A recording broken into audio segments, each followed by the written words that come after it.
This video in our sequential presentation about the 10 Sefirot presents the Sephira of Malchut or kingdom, which is the 10 and the lowest of the 10 Sefirot. The term lowest is used in a sense to indicate that it is most remotely located from the pure and direct will of God. However, it allows men and women to function in a physical world and enable them to exercise their free will.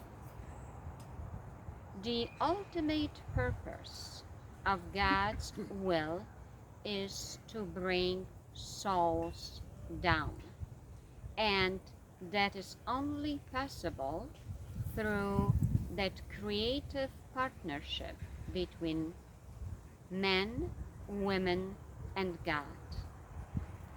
Creating those souls fulfill God's ultimate purpose for the mankind. We hope that this video will succeed in assisting pregnant women in emotional or financial distress to avoid terminating their pregnancies.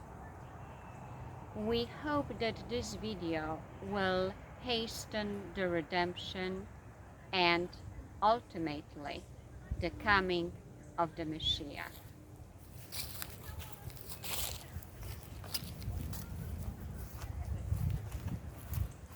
Thank you, Atara. And thank you to all the friends of the unborn who have joined us on this journey, as well as those people who are just joining us because they're curious about what this may be about, helping pregnant women who may be in financial distress, focusing more attention on what they need, how to maybe save at least a few of these babies from an unnecessary termination. So we're all on a personal journey, no matter who we are. We're all inquisitive as to what life is all about. We want to know who, what, where, when. Kabbalah helps us go a little further and helps us understand how the world was created. There's one question that the rabbis had a lot of difficulty with. If anybody wants to take a guess before I tell you, you can have a few seconds. The question is, why did God create the world? Presumably God is perfect. He doesn't need anything else. What was going on, let's say, to cause him to want to create the world? God has no beginning and no end. We don't even understand what that could possibly mean. But yet, at some point, he decided that he wanted to create the world. One of the axioms in rabbinic tradition is that everything that God starts, he ultimately understands its purpose. It has a purpose that he's trying to complete. It's not like, let's see what randomly happens, I'll create a world and let's see what happens. But he had a purpose to the world. The question is, why did God create the world? And the rabbis had a lot of difficulty. They came up with an answer. The answer they came up with is that God wanted to do good. But since there was nothing that he could do good with, he was in essence the entire universe. He wanted to create the world and man, which is the ultimate creation. it's considered that all the world was created. Man was the last creation because God wanted everything set up like a banquet. Like everything was all set up, and all man had to do was show up and be a guest. So we're all on this personal journey, and we're about to enter the 10th Sefirot of Malchut, kingdom. What is kingdom? What is that all about? How does it relate to all the other Sefirot that we were talking about? These Sefirot are not only what we consider as attributes of God, they're also part of the mechanism that God used to create the world, at least in Kabbalistic teaching. Speaking of which, there is a tradition that we have been neglectful of, and that's when one starts to talk about Torah, teaching, God's teaching, we should recognize and thank God for giving us access. So there's a blessing that's done before we embark on this teaching, and there's a blessing when we finish to thank Him. The blessing before, paraphrasing it, is blessed are you God of the universe, King of the universe, who has given us His teaching, His Torah. Blessed art you, giver of the Torah. So now, what is Malchus? What is kingdom all about? Well, we started, if anybody can recollect or even followed the sequence of these videos, we started with the Sefirot of Keser, which is crown. And we proceeded to go to the other Sefirot in order: wisdom, understanding, kindness, strict justice, beauty, victory, splendor, which is religious splendor, foundation, and finally kingdom, which is where we're at now. In Kabbalah, crown, the first Sefirah, is the beginning, if we can even conceive of this as a beginning, and kingdom is the result, is the last Sefirah. Kingdom is in fact a mirror image of crown, of Keser. Keser is what might be the kingdom of heaven. Malchus, or kingship, or kingdom, is what we would consider the kingdom of this world. And everything that happens in this world is mirrored somehow in what happens in heaven. You often sometimes hear the thing, as on earth, so in heaven. It's just a taste of this connection. What then is our purpose in the world? Okay, Atara said it's to bring down the souls. That's as close as we can come to what our real purpose is. Maybe other people would like to contribute other thoughts. We're on a personal journey. The souls that are brought down are on a personal journey too. That baby in its mother's womb has the potential of being, and I'll have to go back and explain why I've chosen these, a great rock musician, a great scientist who finds a cure for cancer, or whatever you would like to say. Each individual has a potential to go on their own personal journey and do what it is maybe that they were destined to do, or they have the potential of doing.